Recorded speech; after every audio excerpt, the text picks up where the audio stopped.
Pemirsa, hakim sempat menanyakan hubungan adik Yosua dengan kedua terdakwa. Adik Yosua, Reza Huta Barat, mengaku mengenal terdakwa Kuat Maruf dan Ricky Rizal.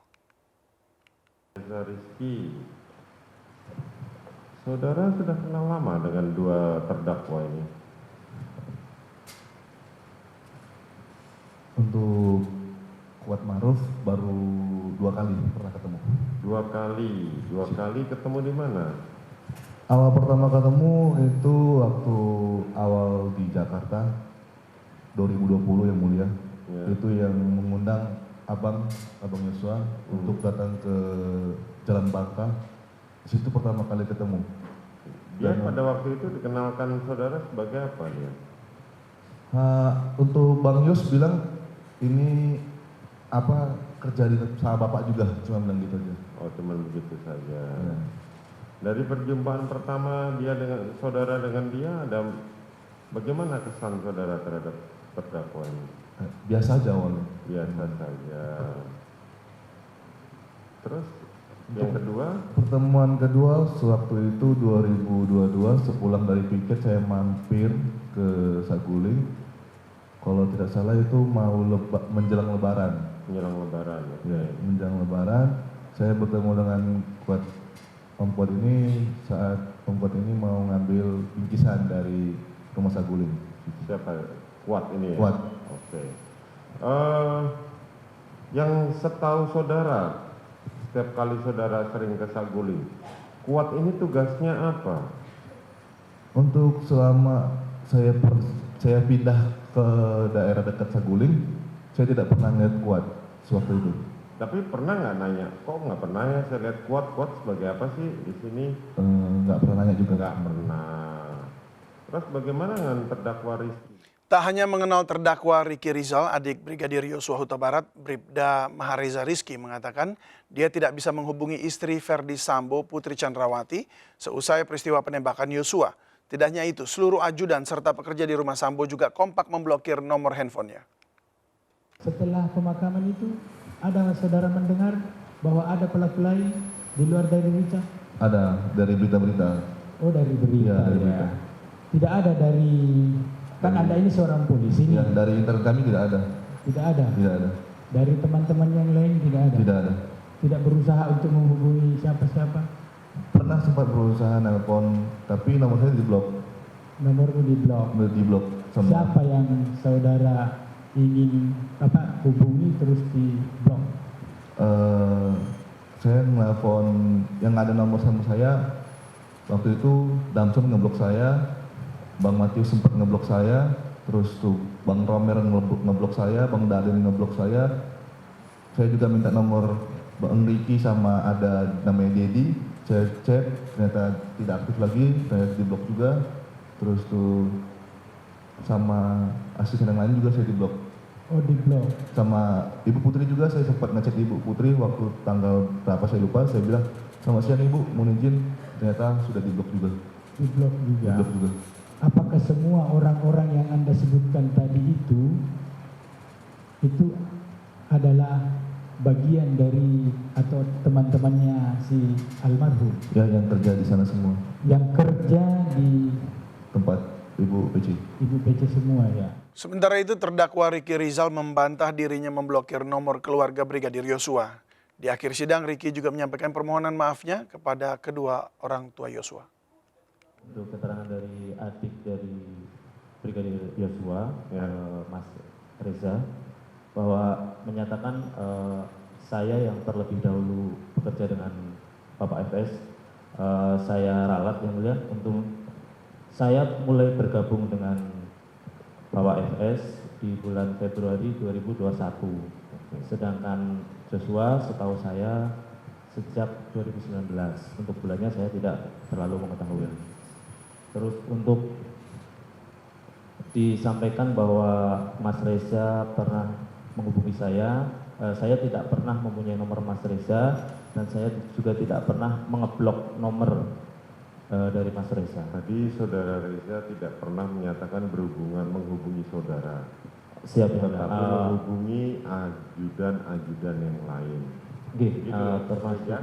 karena kami termasuk ajudan yang mulia, mohon izin yang mulia. Ya, waktu itu emang saya nggak punya nomornya Bang Riki yang mulia. Cuman saya pernah minta nomor Bang Riki sama namanya ada Dedi.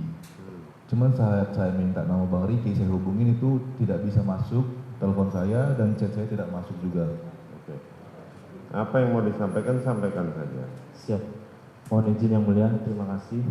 Dalam kesempatan ini saya bisa bertemu langsung dengan keluarga besar almarhum Brigadir Joshua. Saya ingin menyampaikan turut berduka cita yang sedalam-dalamnya atas meninggalnya rekan saya, Brigadir Nofriansah Joshua Huta Barat. Semoga almarhum diterima di sisi Tuhan Yang Maha Esa serta keluarga diberikan kekuatan dan kesabaran. Saya juga berharap kepada Ibu Rosti Simanjuntak, Bapak Samuel Huta Barat, serta keluarga besar almarhum Joshua untuk dapat memberikan maaf kepada saya atas kebodohan dan ketidaktahuan saya pada saat terjadi situasi saat itu. Terima kasih yang mulia. Baik. Pemirsa, satu-satu fakta mulai terungkap dalam sidang agenda pemeriksaan saksi untuk terdakwa Ricky Rizal dan Kuat Ma'ruf. Dan kali ini soal dugaan blokir-memblokir nomor HP mencuat ke permukaan. Apa yang terjadi sebenarnya? Untuk membahas lebih dalam sudah bergabung bersama kami melalui sambungan daring ada Pak Aprilia Supalianto, kuasa hukum Bribka RR, dan Mas Eka Prastia, kuasa hukum Brigadir Joshua, dan juga akan segera bergabung bersama kami Profesor Mudzakir, pakar hukum pidana Universitas Islam Indonesia. Kita langsung saja tanyakan kepada Pak April. Pak April, selamat malam. Bos. Oh ya, dan selamat malam juga Mas Eka. Malam, David. Semua sehat-sehat ya. Alhamdulillah, Mas David. Ya, syukurlah. Pak April, yang ingin kami konfirmasi, memang tadi Bribka RR juga sudah menyampaikan bahwa tidak pernah memiliki nomor teleponnya Reza. Namun dalam kesaksian dari Reza tadi bahwa dia pernah meminta dan pernah mencoba untuk menelepon begitu pasca kejadian. Nah, apakah pada saat itu Ricky tidak pernah menerima telepon sama sekali dari Reza? Oke, Mas David. Jadi terkait dengan apa yang mengemuka dalam persidangan tadi siang, terkait dengan memblokir handphone begitu ya. Saya kira setelah Ricky Rizal Wibowo tadi memberikan tanggapan, memberikan klarifikasi terhadap apa yang disampaikan oleh saksi Reza, semuanya sudah clear gitu, bahwa faktanya adalah tidak pernah namanya Ricky memblokir nomornya Reza. Punya saja tidak gitu. Seperti penjelasannya saudara Ricky tadi itu. Ya, maksud saya pertanyaannya adalah apakah pernah menerima atau mengetahui bahwa ada telepon masuk yang adalah dari Reza begitu? Sama sekali tidak pernah. Jadi Ricky tidak pernah komunikasi dengan Reza, atau sebaliknya tidak pernah ada nomor telepon dari Reza yang masuk ke nomornya Ricky. WhatsApp message juga tidak ada ya, bentuk pesan singkat tidak begitu? ada. Sama sekali tidak pernah ada. Dan itu makanya tadi dijelaskan oleh Ricky, dijawab, dan ternyata juga tidak dibantah oleh Reza dengan penjelasan-penjelasan Ricky itu. Nah, yang ingin saya sampaikan begini, Mas David ya. Kalau seandainya memang ada pemblokiran atau apapun namanya lah pada saat itu, sehingga tidak bisa ada komunikasi yang dilakukan Reza kepada Ricky, kepada ajudan-ajudan saudara FS yang lainnya. Tentu ini harus patut kita duga. Jangan-jangan itu bagian ya dari skenario, bagian dari apa yang dilakukan oleh saudara FS terkait dengan apa yang didakwakan oleh JPU gitu. Tetapi ini sama sekali sesuatu yang tidak diketahui oleh Ricky Wibowo gitu. Ini sangat firm sekali. Saya kira itu. Baik, bagaimana dengan Mas Eka, tanggapan Anda? Apakah Anda ada, atau maksud saya Reza ataupun keluarga punya screen capture bahwa pernah mencoba untuk menghubungi nomor Ricky? Ya, kalau komunikasi antara Reza dengan beberapa ajudan terkait kematian Brigadir J, sebenarnya ini kan yang sudah lama kita takutkan. Pada saat pemeriksaan kan handphonenya pernah disita, gitu kan? Apakah penyidik melakukan pembukaan CDR terhadap handphone tersebut? Satu, yang kedua, pada saat pemeriksaan kan si penyidik juga harusnya menyita handphone dari para tersangka. Apakah memang betul nomor yang dihubungi oleh Reza itu nomornya RR atau Kuat atau ajudan yang lain? Sepengetahuan Atau dari Anda, bagaimana? sudah terganti nomor handphone yang baru dan handphone yang baru? Kan gitu. Ini kan menunjukkan bahwa bukti awal di Semuanya, olah TKP, ajudan-ajudan semua nomornya ganti. itu dugaan, itu yang harusnya dijelaskan oleh penyidik, di mana itu masuk dalam berkas perkara yang bisa ditanyakan oleh jaksa, kan begitu. Enggak, maksud Nah, saya apakah Anda kalau sudah bukti menemukan awalnya sudah fakta hilang itu bahwa semua, nomor-nomornya diganti? Ya ada kemungkinan begitu dong. Makanya ya wajar, tidak pernah ada telepon masuk, tidak pernah ada WA atau apapun. Karena CDR dari awal dari 5 orang ini nggak pernah dibuka, dan handphone Joshua di mana? Untuk handphonenya Kan Reza gitu. sendiri, apakah sudah ada screen capture-nya? Itu pertanyaan saya yang di awal tadi. Kalau handphonenya Reza, setahu kami dari tim kuasa hukum waktu dia diperiksa di Polda Jambi itu udah disita. Baik, Sudah apakah diperiksa. sudah melakukan digital forensik begitu? Karena kan dengan digital forensik, semua data yang tadinya sudah dihapus itu bisa di-retrieve, dikembalikan lagi. Iya, ada keterbatasan dari tim kuasa hukum untuk masuk ke dalam ranah penyidikan, terutama itu kan. Berarti kan harus dipertanyakan pada penyidik. Yang menyidik waktu itu harus dipertanyakan juga bagaimana dari keterangan saksi-saksi yang lain, terutama kekasih Joshua. Baik. Benar nggak dia ditelepon? Benar nggak ketika dia menelpon itu diblok? Baik, Kan gitu. pertanyaan ke Terlepas Pak dari April ini apapun untuk terlepas menjawab. dari apapun motif pengeblokan tersebut, atau terlepas dari apapun pengakuan dari saudara Ricky Rizal, ya, bahwa dia punya hak ingkar loh, dia tersangka, dan semua orang pasti akan melakukan hal yang sama. Makanya kinerja penyidik terhadap penyitaan alat komunikasi itu penting, pembukaan CDR itu penting, sehingga kita bisa tahu arah komunikasi baik sebelum atau pasca Brigadir J dibunuh.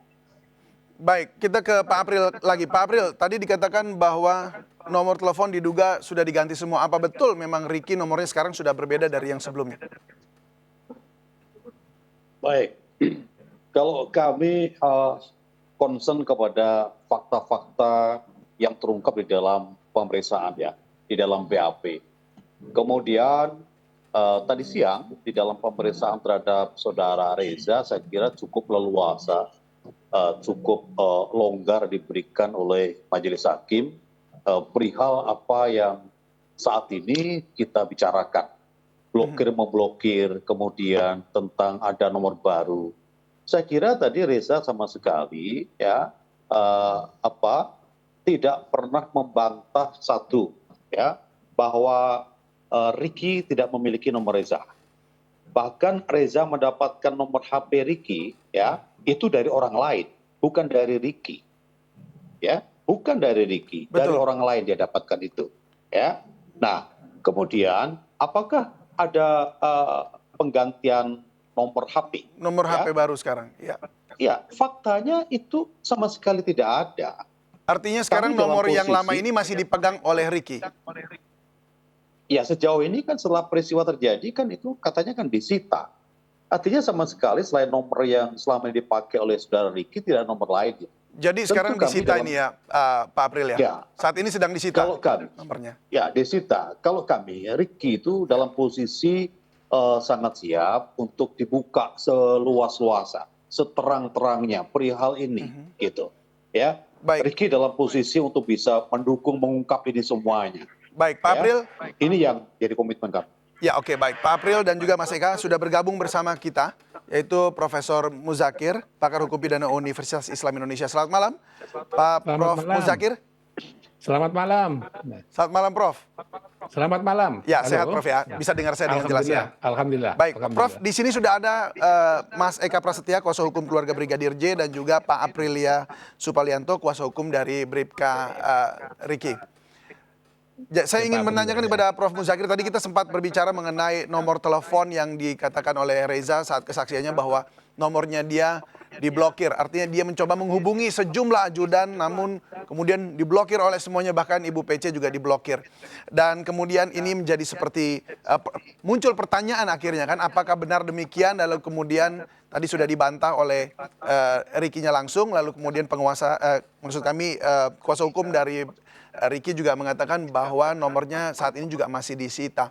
Kalau menurut pendapat Anda, kasus seperti ini dengan hal seperti tambahan materi bahwa ada hal yang sedang diupayakan untuk dihubungi, lalu kemudian diblokir, tapi kemudian nggak bisa menemukan, seperti ini bisa dijadikan evidence baru atau tidak begitu? Baik, mungkin yang pertama saya ingin sampaikan bahwa kalau tadi ada pernyataan yang menyatakan bahwa semua HP itu disita, itu saya kira itu kalau dalam hukum wajib disita, ya. Istilah bahasa saya wajib untuk disita karena itu adalah bagian pada alat bukti nanti yang memiliki kekuatan pembuktian yang primer, ya.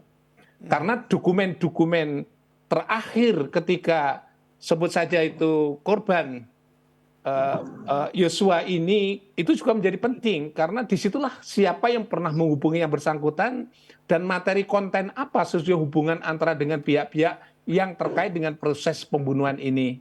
Namun kuasa hukum Brigadir J barusan Mas Eka bilang, Pak, bahwa mereka meragukan bahwa telepon-telepon tersebut kemudian disita oleh pihak kepolisian pada saat ini. Gitu. Itulah saya ingin sampaikan bahwa mestinya kalau mereka yang mengambil HP itu, kalau itu adalah penyidik, adalah bagian daripada obstruction of justice, ya. Saya melihatnya kemarin dari bukti-bukti yang diajukan itu, kenapa HP dari korban ini tidak pernah muncul di dalam bagian daripada obstruction of justice, gitu. Nah, ya, itu menarik. Ya, itu yang menurut saya menarik karena itulah siapa yang pernah dihubungi dan konten apa sesungguhnya, ancaman apa yang sesungguhnya, semuanya akan ada di situ. Kalau kemarin keluarga korban 12 itu sudah menyampaikan materi, tapi tetap juga nggak bisa menguatkan itu kalau itu HP dari almarhum ini tidak pernah diungkap dalam satu proses persidangan. Jadi maksud Anda apakah ini masih obstruction of justice juga? Masih terjadi sampai saat ini begitu? Dengan tidak munculnya itu HP-HP tadi? Ya, itu bagian daripada obstruction justice yang kemarin, gitu ya. Maka siapa sesungguhnya yang menguasai HP-nya korban ini itu menjadi penting. Ingat loh, sampai hari ini tidak pernah dimunculkan tentang isi daripada HP korban itu dan di mana HP korban itu, ya, di mana HP korban itu, dan yang kedua adalah di mana apa isi daripada HP korban itu nggak pernah muncul dalam bagian daripada alat bukti, ya. Bahkan yang lain yang hilang pun juga banyak yang terjadi di situ, ATM dan sebagainya. Tapi yang khusus untuk pembuktian ini, dalam perkara pembunuhan ini, mestinya HP korban itu menjadi alat bukti yang utama atau primer dan menentukan, mempunyai kontribusi untuk terkait dengan peristiwa pembunuhannya. Mungkin kita mau tanyakan kepada Pak April. Pak April, pada saat itu kan Ricky juga ada di Duren 3 saat kasus itu terjadi, bukan begitu ya? Apakah Ricky tahu di mana HP atau smartphone dari Brigadir Joshua? Begini, Mas David. Sebelumnya saya ingin menanggapi apa yang disampaikan Prof. Muzakir, ya. Saya kira apa yang disampaikan beliau sangat menarik dan ini sesungguhnya yang sejak awal harus menjadi pintu masuk utama untuk bisa mengungkap secara terang tentang peristiwa pembunuhan ini, yaitu mengungkap tentang isi HP dari korban, ya, Joshua. Kalau kemudian kita berandai-andai apa atau kenapa HP para ajudan dan seterusnya itu diblokir, atau dugaan kemungkinan ada arus komunikasi yang berkaitan dengan peristiwa itu. Saya kira asumsi atau pikiran ini tidak cukup beralasan. Kenapa? Betapa bodohnya mereka kalau seandainya ya telah melakukan dari perbuatan itu kemudian main komunikasi lewat HP. Saya kira ini terbantahkan, saya kira duga-dugaan itu. Yang paling tepat adalah pasti ada sesuatu yang luar biasa di HP-nya Joshua almarhum. Ini yang sebenarnya dari pihak kami juga menjadi satu bahan pertanyaan. Ya penasaran kami, kenapa hal itu tidak diungkap dari awal, ya kan? Karena kami, Ricky, ya betul-betul dalam posisi bahwa ingin mendukung, ya ini pengungkapan kasus ini harus betul-betul terbuka, gitu, ya. Makanya kalau seandainya sekarang masih bisa dilakukan pengungkapan HP-nya Joshua, ini seyogianya harus dilakukan, ya. Karena kembali misalnya Mas David, ya, seperti ceritanya Vera, pacarnya si Joshua, bahwa ternyata sejak bulan Juni itu sudah ada ancaman pembunuhan terhadap Joshua. Ini kan menarik ini. Apakah ada benang merah antara yang diceritakan oleh Joshua pada pacarnya dengan peristiwa yang terjadi pada tanggal 8 Juli itu? Ini salah satunya. Nah, kemudian terkait apa yang ditanyakan Mas David, memang sekali lagi Ricky tidak dalam posisi mengetahui apapun perihal komunikasi lewat HP. Sama sekali tidak. Ya, maksudnya tadi pertanyaan saya, Ricky waktu itu pada saat itu apakah melihat handphone tersebut dekat dengan jasad dari Joshua atau dikuasai oleh siapa pada saat itu handphone ketika peristiwa itu terjadi? Sebab kalau menurut kesaksian dari Susi, ART-nya dari FS sendiri, setelah peristiwa itu terjadi, mereka masih berkumpul bersama. Nah, ini kan juga ingin saya tanyakan kepada Pak April, apakah Ricky juga ikut dalam ngumpul bersama dan makan bersama? Mungkin kita akan mendengar lebih lanjut usai jeda berikut. Kita akan istirahat sejenak dan menyaksikan iklan berikut ini.